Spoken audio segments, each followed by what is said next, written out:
ओम श्री गुरुवे नमः। ओम सरस्वती नमस्तोभ्यं वरदे कामरूपिणी वेद्यारंभं करिष्यामि सिद्धिर्भवतु मे सदा। नमस्कार दोस्तों, आज की क्लास में आपका स्वागत है। आज का जो टॉपिक है वो है tissues of the human body, यानी मानव शरीर के ऊतक, जिसमें आप देखेंगे कि मानव शरीर के ऊतक के बारे में इससे पहले हमने जो क्लास लिया था उसमें मानव शरीर के जो सेल्स थे, अब सेल्स के बाद आता है टिश्यू। तो टिश्यू की बात करते हैं कि मानव का शरीर असंख्य कोशिकाओं द्वारा निर्मित होता है और यह आवश्यक नहीं कि आकृति की दृष्टि से सभी कोशिकाएं एक जैसी हों, यानी जो सेल्स एक जैसे हों, लेकिन कोशिकाएं रचना एवं कार्य की दृष्टि से भिन्न होती हैं। यानी जो कोशिकाएं हैं वो कार्य और रचना की दृष्टि से भिन्न होती हैं, लेकिन एक समान संरचना तथा एक समान कार्य वाली कोशिकाओं के समूह को ऊतक कहते हैं। यानी जिनका कार्य एक जैसा होगा और एक जैसा समूह होगा, एक जैसी ही रचना होगी, जो संरचना होगी, तो इन संरचनाओं के समूह को ऊतक कहते हैं। रचना एवं कार्य की दृष्टि से मानव शरीर के अध्ययन का यही सूत्र होता है कि विशेष गुणों से युक्त कोशिकाओं का अध्ययन, कोशिकाओं से निर्मित ऊतकों का अध्ययन और ऊतकों का इलेक्ट्रॉनिक सूक्ष्मदर्शी यंत्र से विधिवत निरीक्षण करने पर पाया जाता है। क्या पाया जाता है कि प्रारंभिक ऊतकों के परस्पर मिलने से ही मानव शरीर का निर्माण होता है। यानी एलिमेंट्री टिश्यूज के परस्पर मिलने से ही मानव शरीर का निर्माण होता है। और ये प्रारंभिक ऊतक यानी जो एलिमेंट्री टिश्यू हैं वो निम्नलिखित होते हैं। तो जिसमें एलिमेंट्री ऊतक जो आप देखेंगे, तो एलिमेंट्री ऊतक में देखेंगे कि same structure and same work set tissue, जो सेम संरचना वाले और सेम कार्य करने वाले टिश्यूज को हम, जो संरचना कार्य करने वाले उनको टिश्यूज कहते हैं। और एलिमेंट्री टिश्यूज की जो अभी बात चल रही थी कि परस्पर जो प्रारंभिक ऊतक हैं एलिमेंट्री टिश्यूज हैं, तो जो एलिमेंट्री टिश्यूज हैं वो कौन कौन से हैं? नंबर 1 है एपिथेलियल टिश्यूज। अब एपिथेलियल टिश्यूज की बात करते हैं कि उपकला ऊतक। नंबर 2 है आपका कनेक्टिव टिश्यू यानी संयोजी ऊतक। और नंबर 3 है मस्कुलर टिश्यू यानी पेशीय ऊतक, जो मांसपेशी होती है पेशीय ऊतक। और नंबर 4 है नर्वस टिश्यू यानी जो तंत्रिका ऊतक। तो जो उपकला यानी ऊपर की स्किन जो होती है ये उपकला है एक तरीके से, और संयोजी जो कनेक्टिव इनको जोड़ के रखने वाले हैं, और पेशीय जो पेशी है, मस्कुलर पेशी है, और तंत्रिका यानी कि जो नर्वस टिश्यू है। तो ये आपके 4 हो गए, epithelial, connective tissue, muscular tissue और नर्वस टिश्यू। अब इसमें से हम नंबर 1 पहले को लेके चलते हैं, वो है आपका एपिथेलियल टिश्यू। एपिथेलियल टिश्यू यानी उपकला ऊतक। अब उपकला ऊतक, इस उपकला ऊतक के भी कई सारे भाग हैं, जिसमें आता है 2। मुख्यतः ये 2 प्रकार का होता है। एक होता है आपका सामान्य उपकला ऊतक, दूसरा है आपका मिश्रित उपकला ऊतक। यानी कि जब हमने वर्क किया जो एलिमेंट्री टिश्यूज, अब एलिमेंट्री टिश्यूज कितने प्रकार के होते हैं? 4 प्रकार के। एपिथेलियल टिश्यूज यानी उपकला ऊतक, कनेक्टिव टिश्यू संयोजी ऊतक, मस्कुलर टिश्यू पेशीय ऊतक, नर्वस टिश्यू तंत्रिका ऊतक। यानी इस एक के एलिमेंट्री 4 प्रकार के होते हैं। तो उनमें से एक प्रकार को हम लेके चलते हैं एपिथेलियल टिश्यू। अब एपिथेलियल टिश्यू को लेते हैं तो ये 2 प्रकार के होते हैं, यानी कि सामान्य उपकला ऊतक और मिश्रित उपकला ऊतक। अब सामान्य उपकला ऊतक की बात करते हैं, तो सामान्य उपकला ऊतक जो हम पहले एपिथेलियल यानी एपिथेलियल की जो बात कर रहे थे, तो उसके बारे में 2 प्रकार के हैं। तो पहले इसके बारे में बात करेंगे कि एपिथेलियल होता क्या है। कि वस्तुतः इस प्रकार के ऊतक आवरण या झिल्ली के रूप में यानी मेम्ब्रेन के रूप में शरीर के बाहरी अथवा आंतरिक यानी बाहर के और अंदर के अंगों को ढके रहते हैं, और अथवा ये ऊतक हमारे बाहरी व आंतरिक अंगों के रक्षक होते हैं। और उपकला ऊतक की विशेषता यह होती है कि इसकी कोशिकाओं के बीच कोई रिक्त स्थान नहीं होता। यानी ये जो हमारा उपकला ऊतक है, तो इस उपकला ऊतक की विशेषता क्या होती है कि इनके बीच में कोई भी रिक्त स्थान नहीं होता। जैसे आप देखेंगे कि अगर ये स्ट्रक्चर है इसका, तो दूसरा भी उसी तरीके से ऊपर से यहां टच होगा। इनमें कोई भी खाली जगह नहीं होती, अलग अलग स्ट्रक्चर होगा, लेकिन होगा एक समान। ये जो मैंने बनाया है ये तो बनाने में अलग है, लेकिन मिलेगा एक समान, यानी बिल्कुल समान होगा, किसी में कोई चेंज नहीं होगा। यानी कि अगर ये चकोर है तो दूसरा भी चकोर ही मिलेगा, ऐसा ही होगा, एक जैसा होगा। अगर कोई गोल है तो दूसरा भी गोल ही होगा। तो इस तरीके से ये ऊतक होते हैं। तो इनकी कोशिकाओं के बीच कोई रिक्त स्थान नहीं होता है, अर्थात ये समान बनावट वाली समस्त एपिथेलियल कोशिकाएं आपस में सटी हुई होती हैं, यानी इनके बीच में कोई गैप नहीं होता। और ये सभी कोशिकाएं एक प्रकार के समांगी पदार्थ द्वारा एक आधारिक झिल्ली पर आपस में जुड़े हो रहे होते हैं। शरीर की समस्त बाहरी त्वचा शरीर के सभी आंतरिक अंगों जैसे पाचन तंत्र, श्वसन संस्थान, जननांगों, मूत्रीय तंत्र, समस्त नलिकाएं, रक्तवाहिनियां, ग्रंथियां, हृदय या अन्य कोटर गैवर यानी गुहा, सभी इन्हीं ऊतकों के द्वारा आच्छादित रहते हैं।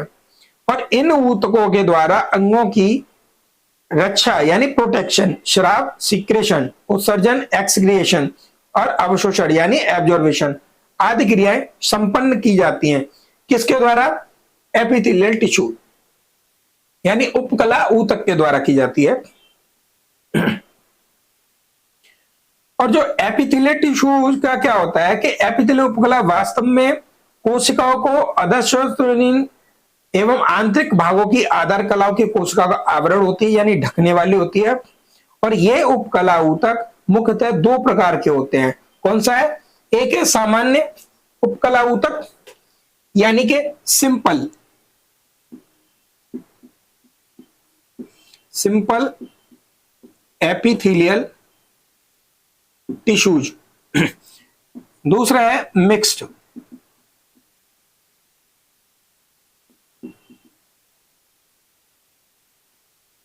टिश्यूज। तो अब हम आते हैं पहले सामान्य वाले को लेके, यानी कि simple epithelial tissue.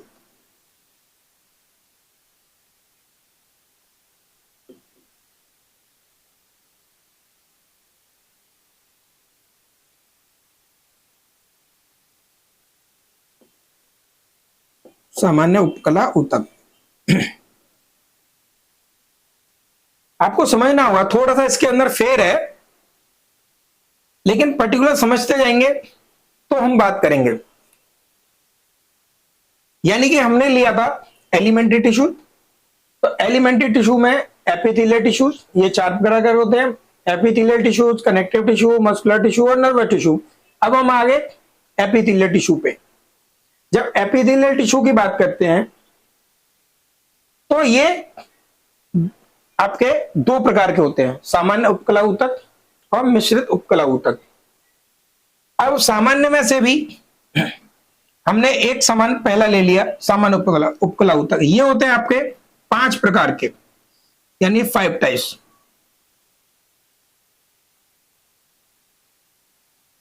Five kinds of simple epithelial tissue.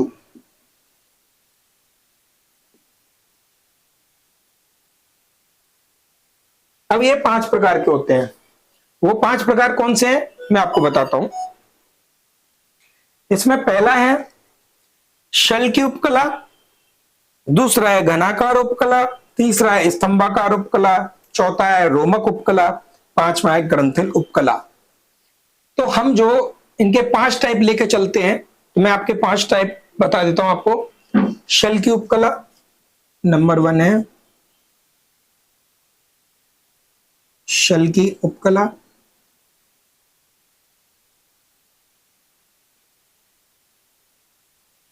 Number 2 आपका घनाकार उपकला।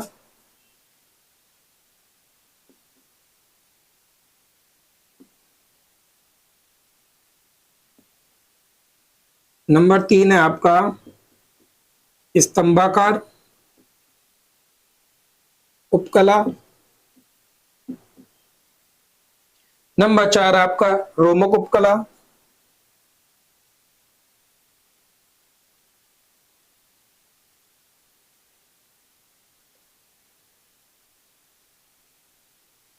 नंबर 5 आपका ग्रंथिल उपकला।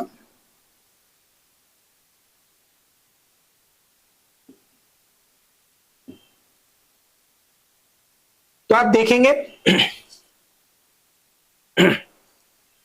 तो आप देखेंगे कि जो शल की उपकला आ गया। अब शल की उपकला के बारे में हम लिखते हैं। नंबर 1 है शल की उपकला।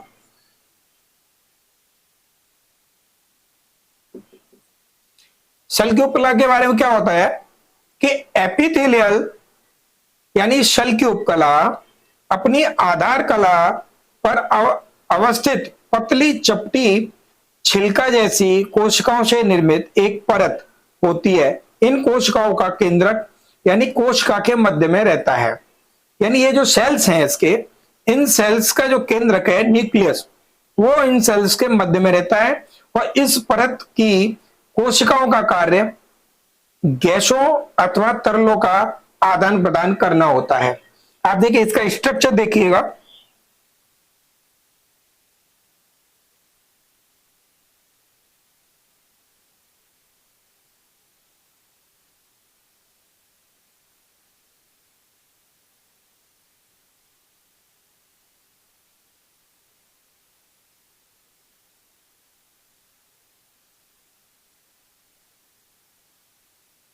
स्ट्रक्चर भी आप देखेंगे बिल्कुल सेम मिलेगा आपको।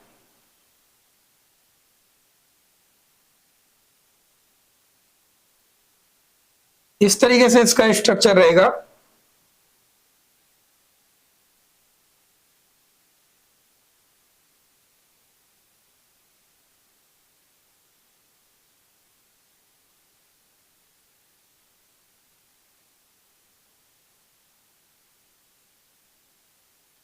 ये इस तरीके से।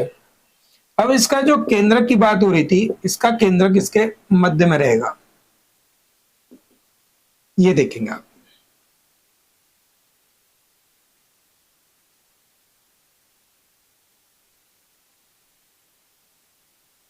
यह जो बात हो रही थी कि इन कोशिकाओं का केंद्रक यानी न्यूक्लियस कोशिका के मध्य में रहता है। और इस परत की कोशिकाओं का कार्य यानी ये जो परत है इसकी कोशिकाओं का कार्य क्या है? गैसों तरलों का आदान प्रदान करना।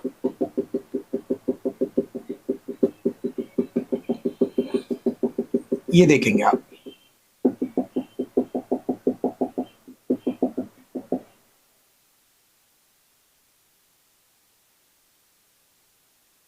इस तरीके से। और इस प्रकार की सामान्य शल की उपकला सामान्य यानी एक जैसी मिलेंगी आपको, थोड़ा बहुत भी फर्क नहीं, एक जैसी होंगी। तो शल की उपकला फेफड़ों के वायु कोष्ठों यानी एल्वेलाई में रक्त वाहिनियों, लसिका वाहिनियों एवं सीधमी झिल्लियों में पाई जाने वाली इस उपकला को अंतःकला भी कहते हैं। यानी कि इसको एपिथेलियम के साथ साथ एंडोथेलियम भी कहते हैं। एंडोथेलियम, इसको एंडोथेलियम भी कहते हैं। और हृदय के प्रकोष्ठों में अवस्थित इस कला को अंतःहृदय कला कहते हैं।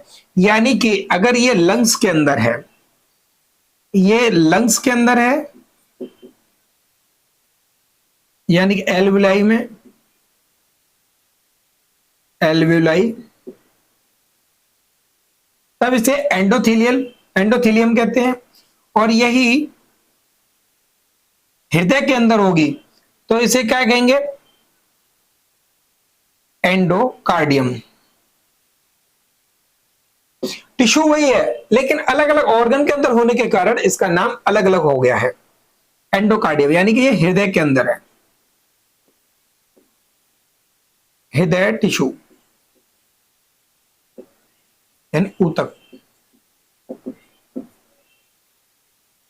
तो इसे यानी कि हृदय के अंदर होने के बाद इसे हम क्या कहेंगे, एंडोथीलियम भी कहा जाता है। और वृक्कों की नलिकाओं, कानों की टिम्पेनिक मेम्ब्रेन और उदर के आवरण पेरिटोनियम, प्लूरा व कॉर्निया आदि में शल की उपकला की ही परत रहती है। यानी कि ये जो आपकी शल की उपकला है, ये शल की उपकला आपके हर ज्यादा से ज्यादा ऑर्गन में इसी की परत रहती है, तो ये शल की उपकला है। अब हम बात करते हैं घनाकार, यानी पहला हमारा क्लियर हो गया शल की उपकला, तो ये शल की उपकला हमने यहां से हटा दिया।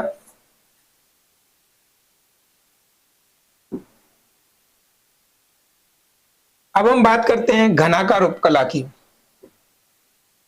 ये घनाकार उपकला,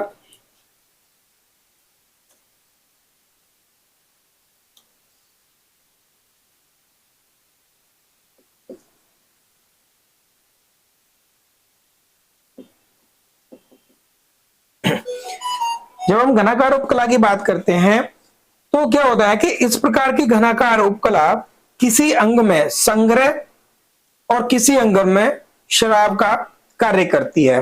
यानी कि ये जो है कहीं पर तो संग्रह का कार्य करेगी, यानी कि एकत्रित करना, इकट्ठा करना, और कहीं पर ये शराब का कार्य करेगी यानी बहाव का। यानी इसके दो फंक्शन है।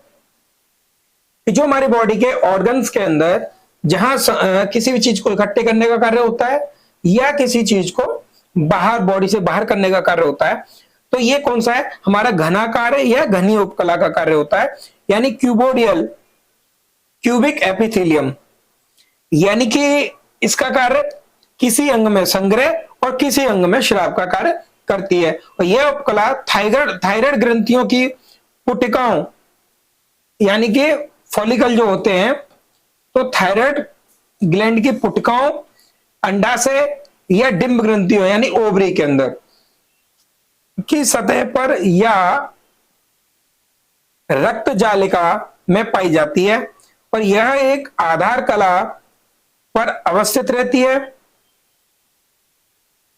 और पतली श्वसन क्रिया नलिकाओं में भी आंतरित रहती है।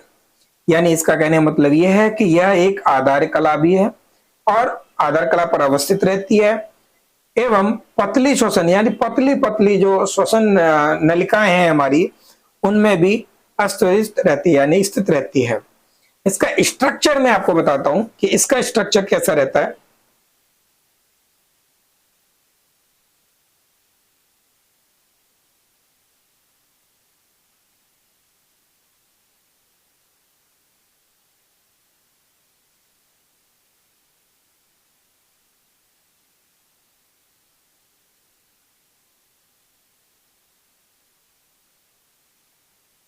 इस तरीके से घनीकारी, घनाकार,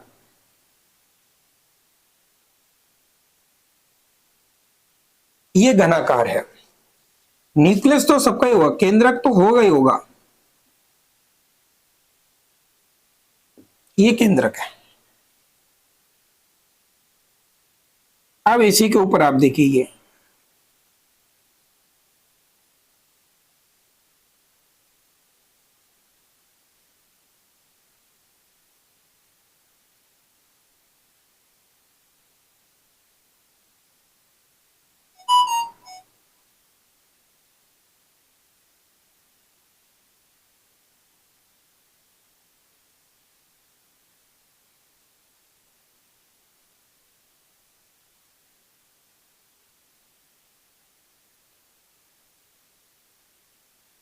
ये इस तरीके से मिलेगी आपको।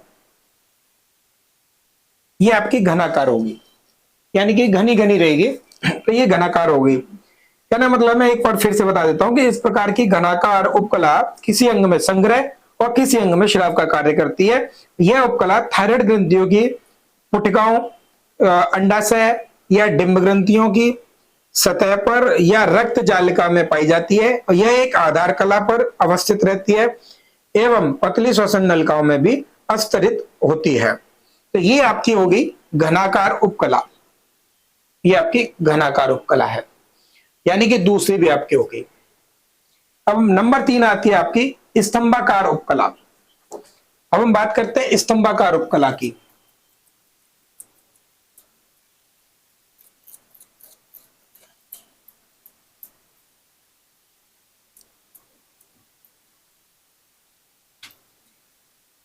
अब स्तंभाकार उपकला में क्या होता है कि इसको उपकला की कोशिकाओं आयताकार होती हैं जो लंबाई में अधिक होती हैं और ये भी आधार कला पर अवस्थित रहती है। यह उपकला उदर यानी पेट, छोटी बड़ी आंतों में भिन्न आकार की होती हैं और इनके द्वारा अवशोषण एवं स्राव का कार्य होता है।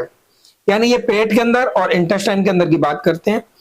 तो इस उपकला की कोशिकाएं आयताकार होती हैं जो लंबाई में अधिक और ये भी आधार कला पर अवस्थित रहती हैं।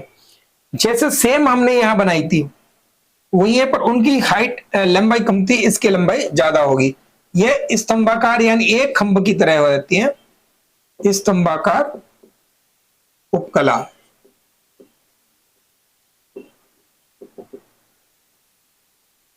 इसका जो स्ट्रक्चर है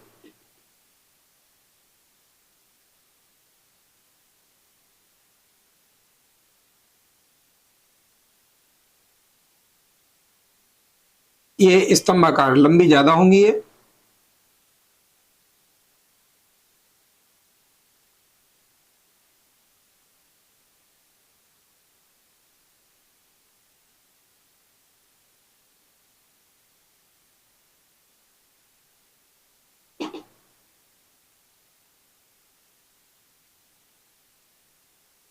फिर से ये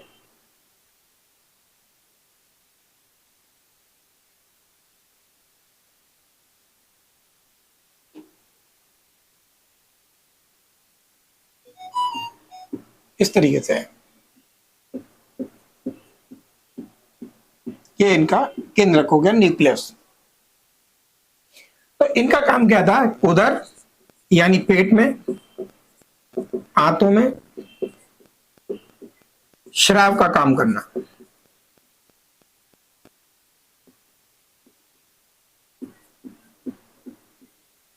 तो ये पेट के अंदर और आंतड़ियों में क्या करती हैं?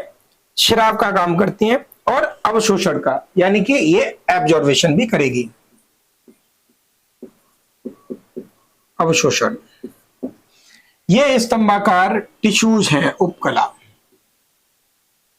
अगला आता है आपका रोमक उपकला। ये आपकी रोमक उपकला।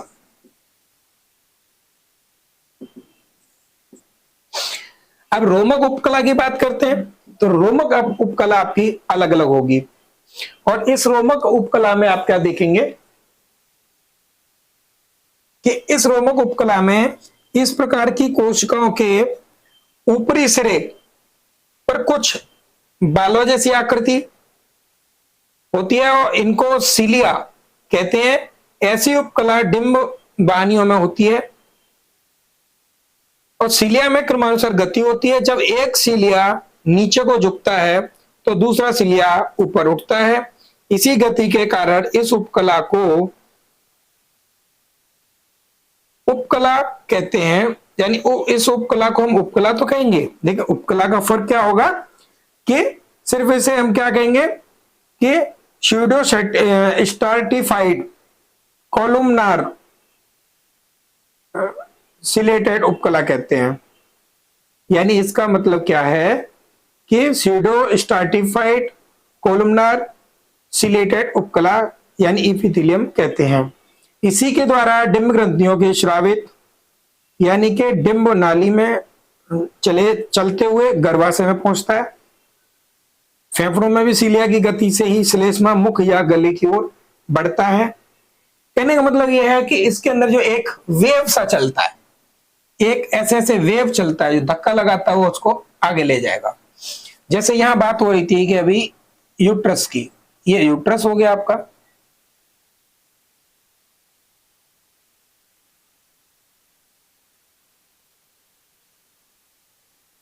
तो यहां से डिम्ब ग्रंथि से उस ओवम को ले जाने का काम इन्हीं रोमक उपकला के द्वारा होता है, जो गर्भाशय तक पहुंचाया जाता है यहां से। और ये रोमक उपकला होती कैसे है, ये देखिए,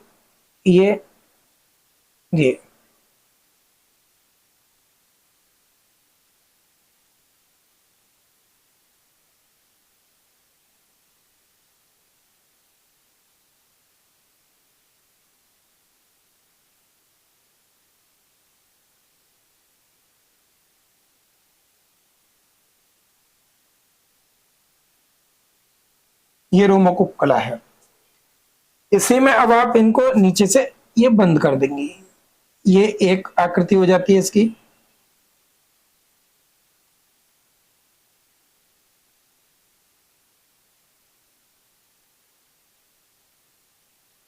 और ऊपर से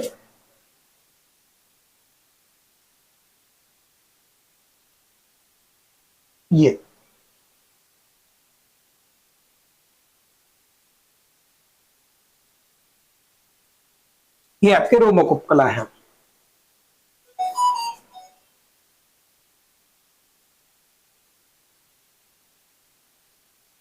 आप आकृति देख के भी पहचान लेंगे कि ये रोमक उपकला है।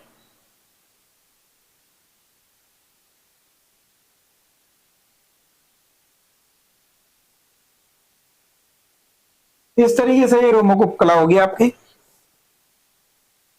तो आपने देख लिया कि क्रमानुसार जब ये गति करती है तो डिम्ब ग्रंथियों में सबसे ज्यादा एक्टिविटी होती है इसकी। और आपके फेफड़ों में भी सीलिया की गति से ही श्लेष्मा मुख या गले तक पहुंचता है। यह श्लेष्मा गोबलेट कोशिकाओं द्वारा स्रावित होती हैं और ऐसी कोशिकाएं जठर व आंतों में, यानी पेनक्रियाज सॉरी ऐसी कोशिकाएं जठर व आंतों में एवं श्वास प्रणाली यानी ट्रेकिया में होती है। और ये कोशिकाएं ग्लाइकोप्रोटीन म्यूसिन, जो आपने देखा म्यूकस जो बनता है जिसे हम नाक बोलते हैं या बलगम बोलते हैं, तो जो म्यूकस है वो म्यूसिन नामक पदार्थ उत्पन्न करती है, जो फूल कर फट जाता है और यह चिकनी चिपकदार श्लेष्मा के रूप में बाहर को निकाल दी जाती है।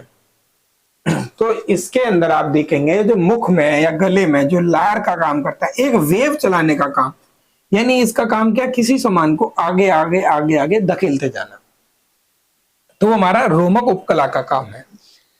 लास्ट में आता है नंबर 5 आता है ग्रंथिल उपकला। अब ग्रंथिल उपकला की बात करेंगे तो वो आपकी ग्रंथियों से रिलेटेड चलेगा। तो ग्रंथिल उपकला, मैं आपको ग्रंथिल उपकला के बारे में भी बता देता हूं। जी हाँ, तो हम बात कर रहे थे ग्रंथिल उपकला की। ग्रंथिल उपकला क्या करता है कि इस प्रकार की उपकला अत्यधिक महत्वपूर्ण होती है। ये जो ग्लैंडुलर एपिथेलियम यानी ग्रंथिल उपकला, इस प्रकार की उपकला बहुत महत्वपूर्ण होती है। और यह उपकला नलिका युक्त अथवा नलिका विहीन ग्रंथियों में प्राय एक ही परत में अवस्थित रहती है, यानी कि यह डक्टलेस होती है और अस्तर बनाती है। कि इस उपकला की कोशिकाओं की विशेषता है कि ये कुछ न कुछ श्रावित करती यानी सीक्रेट करती हैं। और जैसे श्वेत ग्रंथियां यानी श्वेत ग्रंथियां हैं, लार ग्रंथियां हैं, स्तन ग्रंथियां हैं, थायराइड ग्रंथियां हैं, इस उपकला की कोशिकाओं द्वारा उत्पन्न पदार्थ अलग अलग रूप में श्रावित होता है। तो आपने इसमें समझ लिया कि ये जो ग्लैंडुलर यानी ग्रंथिल, ये ग्लैंड से रिलेटेड काम करती है। और उस ग्लैंड से रिलेटेड आपने देखा है कि क्या करेगी, जैसे श्वेत ग्रंथियां हैं, लार की ग्रंथियां हैं, थायराइड की ग्रंथियां हैं, और जैसे पेनक्रियाज की भी ग्रंथियां हैं, तो और स्तन ग्रंथियां हैं यानी ब्रेस्ट के अंदर मिल्क प्रोडक्शन के लिए इस तरीके से उसका काम करती है, ये श्रावित करने का काम करती है। और ये ग्लैंड के अंदर कुछ न कुछ करती हैं। तो आपने पढ़ लिया, समझ लिया कि इस प्रकार की उपकला अत्यधिक महत्वपूर्ण होती है, और यह उपकला नलिका युक्त अथवा नलिका विहीन ग्रंथियों में प्राय एक ही परत में अवस्थित रहती है। यानी एक परत आप देखेंगे सिंगल परत की तरह है, एक परत में रहती है। और इसका काम क्या है कि इस उपकला की कोशिकाओं की विशेषता है कि ये कुछ न कुछ स्रावित यानी सीक्रेट करती रहती है, जैसे श्वेत ग्रंथियां हैं, लार ग्रंथियां, स्तन ग्रंथियां, थायराइड ग्रंथियां। तो इस उपकला की कोशिकाओं द्वारा उत्पन्न पदार्थ अलग अलग रूप में स्रावित होता है। तो अभी आपने देखा था कि ये सिर्फ हमने क्या किया कि जो हमारा एपिथेलियल टिश्यू यानी जो उपकला ऊतक था, तो उपकला ऊतक में दो प्रकार का था, एक था सिंपल ऊतक, दूसरा था मिश्रित ऊतक। तो सिंपल ऊतक का हमने पढ़ लिया, सल्की उपकला, घनाकार उपकला, स्तंभाकार उपकला और रोमक उपकला और ग्रंथिल उपकला। अब हम बात कर रहे हैं मिश्रित उपकला की। अब हम मिश्रित उपकला में जाते हैं। तो मिश्रित उपकला के बारे में हम आपको नेक्स्ट क्लास के अंदर बताएंगे। ये आपने अभी देख लिया कि एक हमारी सिर्फ सामान्य उपकला कंप्लीट हुई।